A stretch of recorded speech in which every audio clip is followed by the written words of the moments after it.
Hi, hello. Welcome to the episode of Isaiah's Newsstand. It's your host, Isaiah Edwards. The date is October the 18th, 2025. Hopefully, this episode finds you well, in good spirits, and high hopes. As for me, I'm doing pretty good. Hopefully, you've had a good Saturday. Hopefully, things have been fun and free for you. My day was good. I did a good amount of recovery on the front end. We'll get into it, but overall, it's just been good. It's been solid. It's been grand, I dare say. But we'll actually start back at yesterday on Friday. So, post the pod, we, hung out for a very short amount after, then got ourselves together and headed up to Northside. Got to see the homies. It was a special occasion because a friend who used to stay here moved out of town. Now they come through, usually about at least once a season. They came down for some baby shower stuff. So that was nice. That was cool. For me, it was akin to like being able to hang out with my big brother and my my little sister at like the same time. So that was nice. It was a fun vibe, just having the homies, all together. Also, of course, a couple other homies came through, so we had a whole ass hangout. It was a vibe. We started off at Chameleon. Lately, I've been tweaking my order. Which I'm sure y'all have noticed, and I've said my 2 cents on it. But essentially, it is now an order of fries and a slice of pepperoni. I will say I tried to tweak it up a bit on the fries, and I wanted to see if I could get multiple seasonings. So I usually get like a Cajun seasoning, and this time I was like, can I get Cajun and Greek? And the dude was like, yeah, you can do whatever you want. I was like, oh, hell yeah. So we went ahead and did that. I will say it didn't make much of a difference. I probably will just default to just sticking to Cajun. But overall, it was cool. Glad it wasn't a problem. Wasn't any like extra charge or anything like that. But it was yummy. I will say the two other slices were literally the same. It's kind of like they're phoning it in. I don't know. I gotta call it out. I gotta call it what it is. But overall though, the meal was good. It was yummy. Let's see. I even actually got a little bit of a half of a cold cheese stick, so that was a bonus. But no, overall, that's where we started. Had a couple drinks as well, but then we went to Northside Tavern, hung out there for a little bit, and then of course we had to close out at Junkers, which was a good time. It was fun. Just hanging out, getting rockets. It was karaoke night since it was Friday. I have yet to sing yet. I'm not, I don't know. I'm not ready. Maybe one time this season I will do a little bit of karaoke. I'm thinking of songs. I'm plotting. But I'll keep you posted on that. Post that, kind of did a little bit of running around, wound up back at the crib, not my crib, but the homie's crib. And we hung out some more, a bit of a evening, not porch beers as we usually like, but backyard beers. So that was cool. And we literally just kicked it and just talked shit and just vibed till like 6 something in the morning. It was crazy. It was a really good time. It was a nice way to close out the night into a new day. And I got a few hours of sleep and then woke up and it was about 9 something. And I was like, I better get my ass home. So we get home, take a bit of a nap, and then I wake up and start the day officially for Saturday. And, it was a bit of a slow start. I kind of just hung out the house for maybe about 30 minutes to an hour. Then I went to the gym. Gym was solid. It was good to me, not too busy. Was able to get through everything okay. So we love that. Solid pump. And, after that, we got home and, now we're just chilling. So that has been, the whole day. It's been good. It's been solid. We're going to go ahead and do our startup and let's get into some news.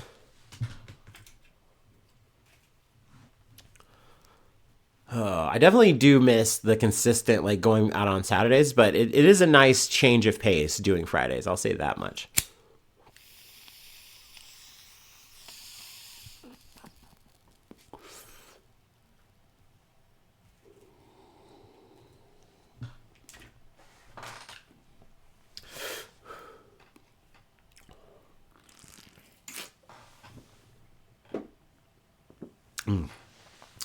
All right. The first story is from the BBC. At least 3 dead after Kenya police opened fire to disperse mourners of ex-Prime Minister Raila Odinga. At least 3 people have died in Kenya after police fired gunshots and tear gas in a stadium where crowds of mourners had gathered to see the body of former Prime Minister Raila Odinga. Prominent rights groups Vocal Africa told the BBC that 3 bodies of those killed in the chaos had been taken to the city's main mortuary. Local media has reported that a 4th person also died as officers sought to disperse the surging crowds. It is not yet clear whether the police used live ammunition or rubber bullets in the arena located in the capital, Nairobi. Vocal Africa said those who died had sustained gunshot wounds. Odinga, a giant figure on the political scene, died in India on Wednesday. So what I kind of gathered, Odinga definitely a big deal. And I think he's just had a very lasting historical impact on Kenya. He was ill, to my knowledge, and he was getting treatment in India. And that is where he wound up passing away. So his body was then, sent back to Nairobi. And there was just so much fanfare. And a lot of just so many people came out to see him, to mourn him, to see him one last time. And sadly, it just devolved into the situation that we have on hand. But his body arrived at the country's main airport on Thursday morning, where the authorities were forced to briefly suspend flights because of the huge crowds gathered there. Mourners had gained access to restricted areas, prompting a precautionary closure that lasted about 2 hours. From the airport, thousands of people moved in a procession to escort the vehicle carrying the body to the stadium, about 10 kilometers or 6 miles from the city center. Excuse me. Because of the unexpectedly large crowds, the public viewing ceremony for Odinga's body was moved to Nairobi's Moi International Sports Center in the Karasani neighborhood, rather than inside the Parliament building where it was initially scheduled to take. Minutes afterwards, a large crowd breached a gate in the arena, prompting the police to fire tear gas. Masses of mourners rushed towards the exits in response.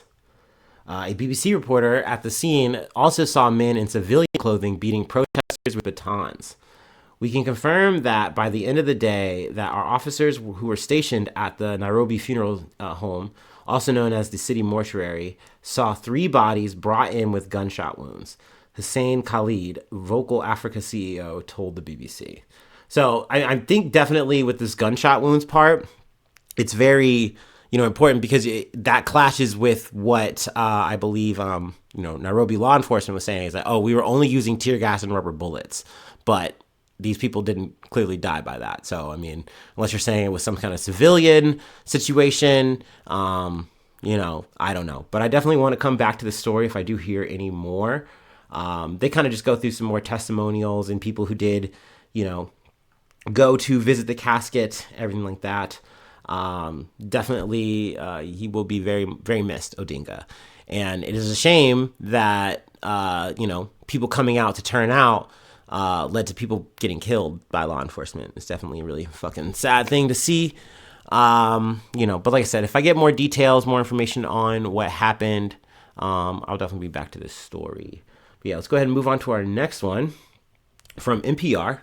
2 survivors of suspected drug vessel will be sent home to countries, Trump says. 2 survivors of an American military strike on a suspected drug-carrying vessel in the Caribbean will be sent to Ecuador and Colombia, their home countries, President Donald Trump said Saturday. The military rescued the pair striking a submersible vessel Thursday, in what was at least the 6th such attack since early September. It was my great honor to destroy a very large drug-carrying submarine that was navigating towards the United States on a well-known narco-trafficking transit route, Trump said in a social media post. U.S. intelligence confirmed the vessel was loaded up with mostly fentanyl and other illegal narcotics. Now, that's a quote. I haven't seen any evidence to that effect. But the Republican president who said 2 people on board were killed, one more than was previously reported, and the 2 who survived are being sent to their home countries for detention and prosecution. I believe, yes, that makes the total number of people killed at 29. Also, it's weird because we didn't charge these people. We just sent them home. We didn't. I don't think we have any information about their legal status or anything of that nature. So it's very strange that we already have this scenario of like, okay, we're just gonna play executioner, blow this shit up. Well, now for the first time since we started doing this, there are people who survived said strike, and so we apprehend them. We don't seemingly arrest them. We just detain them and then let them go. So do we know for a fact that they were criminals? Because if we knew that, why didn't we charge them, right? Otherwise, it's like, this is just too much of a legal rigmarole. We'll just, let them go and then blow up the next ones that come by. Either way, this isn't justice, what we're doing here. There's no kind of due process here. We're just saying, these are enemy combatants, and we'll just do with them what we want. We'll kill them. We'll fucking toss them back to their home countries, whatever. We don't care. And when I don't see where the law, the order, where the justice fucking is here. It's just us doing this, crazy feral war on drugs, and that's where we're at, and we're just really just showing off in the Caribbean what we can do. So yeah, I will see what comes of this. This is an update on the story we covered the other day, but I'm glad that people weren't killed in this situation, but once again, it's leading to more questions and not answers, which is unfortunate. But speaking of Trump, staying in the Trump verse in a way, we're gonna go to the BBC. Excuse me, actually, let me take a water break. No Kings protests draw huge crowds as anti-Trump rallies sweep across U.S.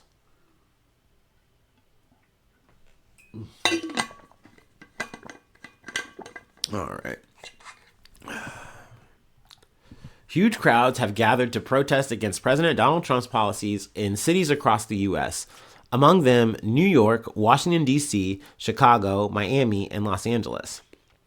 I believe also it even mentions in this article that there was demonstrations in Toronto, Canada.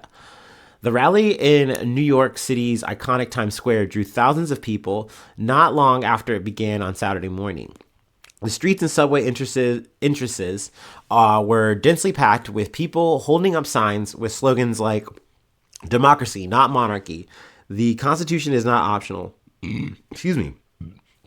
Ahead of the demonstration, Trump allies accused the protesters of being linked with the far-left Antifa movement and condemned what they called the Hate America rally, which I love. Essentially in this situation now, whenever we have any protests that are against what conservatives want, they are just going to do the thing of like, this is a radical far-left Antifa movement, and they're doing something, and we need to crack down on them. We need to stop that, I really feel like it gets to the point where they're saying eliminate, but I'm happy to see that people are, continuing to, voice their fucking grievances with this administration.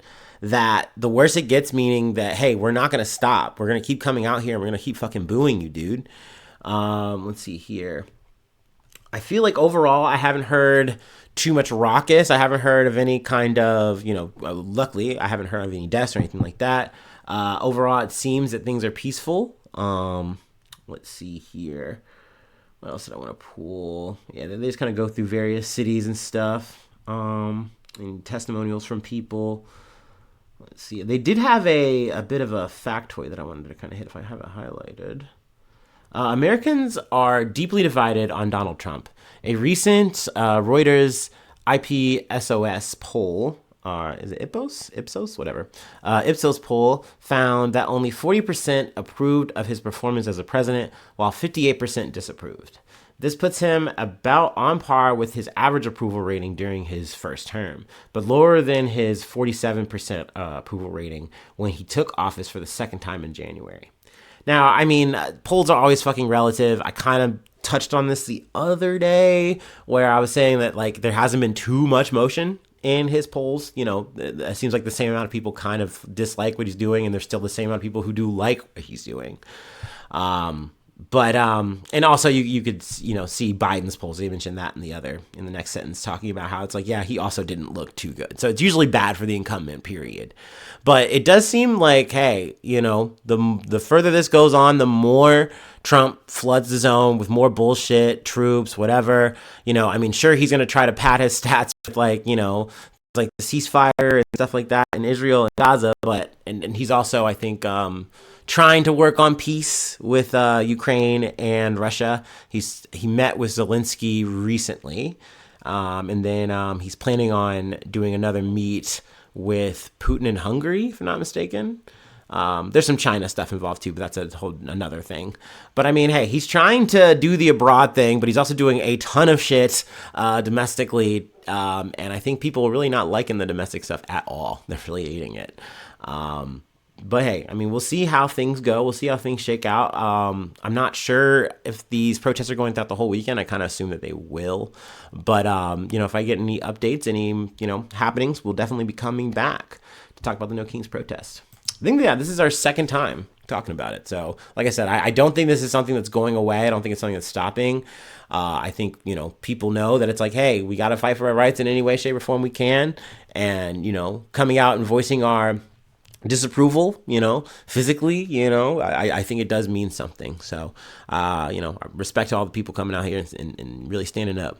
Anyway, got one more story that I wanted to cover, and this was a surprise. I didn't have it on my bingo card, so I gotta say, for better or worse, I'm always happy to be surprised, at least pleasantly surprised. I don't know, but we gotta talk about our favorite diva. But yeah, let's go ahead and take our last break, and then we will close it out.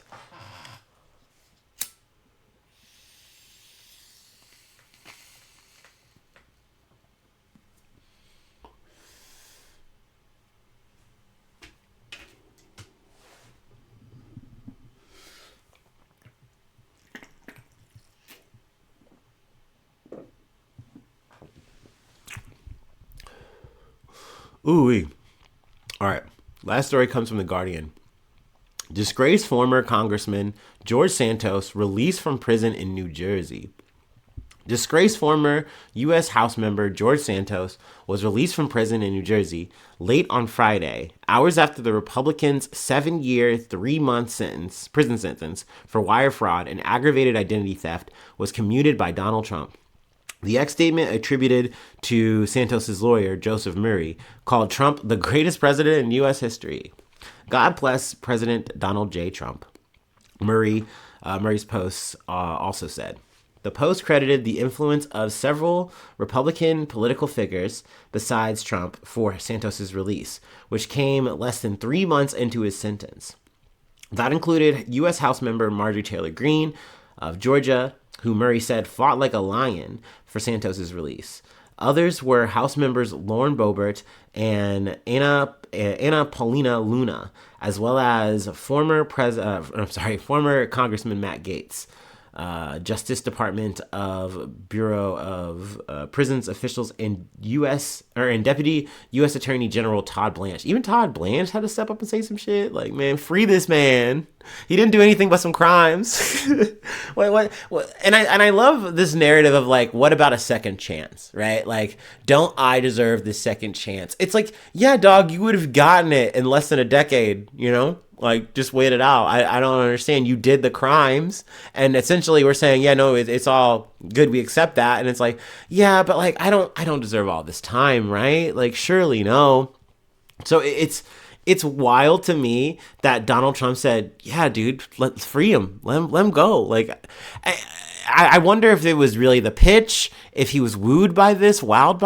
Like, I don't know. I mean, in that regard, Trump is an X factor. He is an enigma. I still can't really figure out why I kind of go back to this time and time again a bit. But like with Kodak Black, he literally, and this is completely unrelated, this is a rapper or whatever, but it's like, why did he pick him? Like, why did, there was other people he could have like, gotten out of jail, and he's like, nah, yeah, I like Kodak Black. I like his vibe. Like, so I guess with something like Santos, what he was told, what he had seen, he was like, yeah, no, let him go. Let him out. He doesn't deserve it. Good luck out there, man. Like, so just like that, Santos is out. But yeah, I don't know. I'll read a quote from him. Santos acknowledged making mistakes and said, "I take full responsibility for my actions, but no man, no matter his flaws, deserves to be lost in the system, forgotten and unseen, enduring punishment far beyond what justice requires." Like, yeah, man, I'm good. I've learned. I've changed. I won't scam again. I won't take money from my constituents. I won't make up bullshit, to, get a position and then try to stay in said position. No, no, I will never do that. Never again. Oh, man. I mean, hold on. I want to read, I guess, a little bit more from Trump. Trump announced his decision to commute Santos' sentence in a True Social post that acknowledged that the former representative was somewhat of a rogue. Trump announced his decision to commute. I already read this, sorry, but there are many rogues throughout our country that aren't forced to serve 7 years in prison. Trump's post said. The president added, "Good luck, George. Have a great life." I don't know why, but I really like that. I really like that. Good luck, George. Have a great life. and I'm sure Santos will. I'm sure he's got some kind of book, some kind of action podcast. I don't know, something going on. Maybe he'll do another Fortnite Friday with Connor Eats Pants. Who knows? Shit, Gavin Newsom I think did that shit. I don't know, man. It's a big hot political place. Anyway, no. Crazy times. I can wrap my head around this. It's just so odd. It's just like I didn't expect it at all. He could have at least waited once again a year or so. Like, nah, free him. Like, why not? Let him get him out of here. So yeah, so it goes. Santos is on the loose. Do I think it really is going to change anything? No. Do I think it's justice served?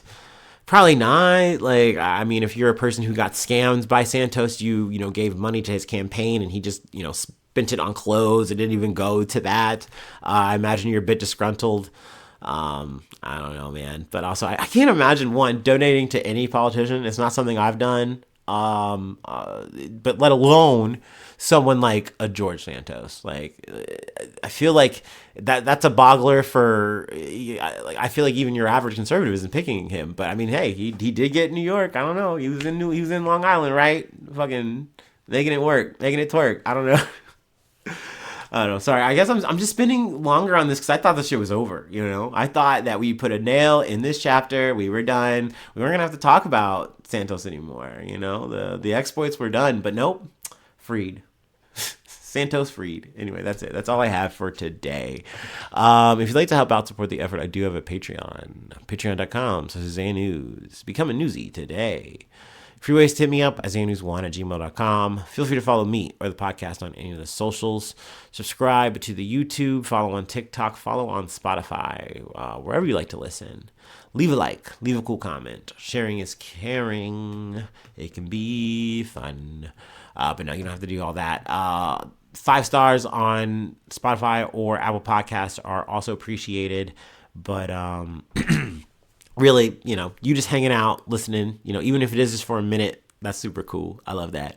But, you made it all the way this far. Thanks so much for, letting me chill with you while you were either driving, hanging out, doing your thing. I appreciate that. I think it's pretty cool.